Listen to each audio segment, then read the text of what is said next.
A resilient team in a crisis is one that can withstand the attack effectively and one that doesn't get worn down under the pressure that a crisis can bring.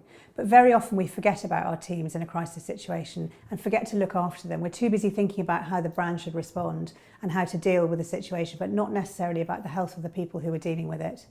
So in a crisis situation, our bodies change. Our brains send signals to our bodies in the same way that they do to a physical threat when we perceive a social threat. So a number of things happen. We release adrenaline to keep us going. It gives us that little buzz sometimes that you get in a crisis situation. We release blood sugar to give us energy.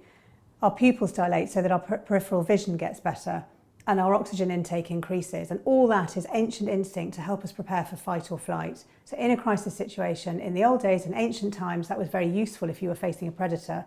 Your body was deciding whether you would fight that predator or whether you would run away from it. But actually there's a third option too, and that is that we freeze. If you can't run and you can't fight the predator, then you freeze, you play dead. So your body releases endorphins, it acts as a kind of painkiller and it helps people get through times of trauma. And that's all great if you're facing a predator, but it's actually not so great if you're managing a crisis as it's breaking on social media. You don't want your teams to run away, you don't want them to fight, and you definitely don't want them to freeze. So we have to rehearse, simulate a crisis so that your team will really feel what it's like and override that natural instinct. My father is a soldier, or was a soldier. He's now 84. And when he was very young, he used to parachute for the army. And a few weeks ago, he fell down the steps at the back of the house. And instead of doing what most of us would do and put his arms out and break an arm or a hip, he went straight into a parachute roll. He put his elbows together, his knees together, and he rolled down the steps. And he didn't hurt himself at all. And that was an instinct that he had learnt 60 years before that happened. And that's why we really rehearse resilience in our teams.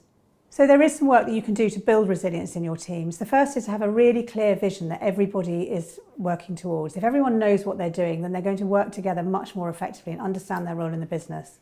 The second is to have really clear values that are inclusive. Don't exclude anyone from those values. If everybody knows what the business values are, they'll be able to work much more effectively in a crisis. Then you can build a culture of resilience and trust within the organisation. Again, if people believe in your values and believe in what you're doing, they're more likely to pull together during a crisis. Exercise your crisis plan regularly, but most importantly, help your team's mental and physical health. You need to be healthy going into a crisis. And that means encouraging behaviours like mindfulness, for example, taking recovery breaks when you've had very stressful situations, changing your environment regularly, taking time out so that you can breathe and think and make decisions more effectively.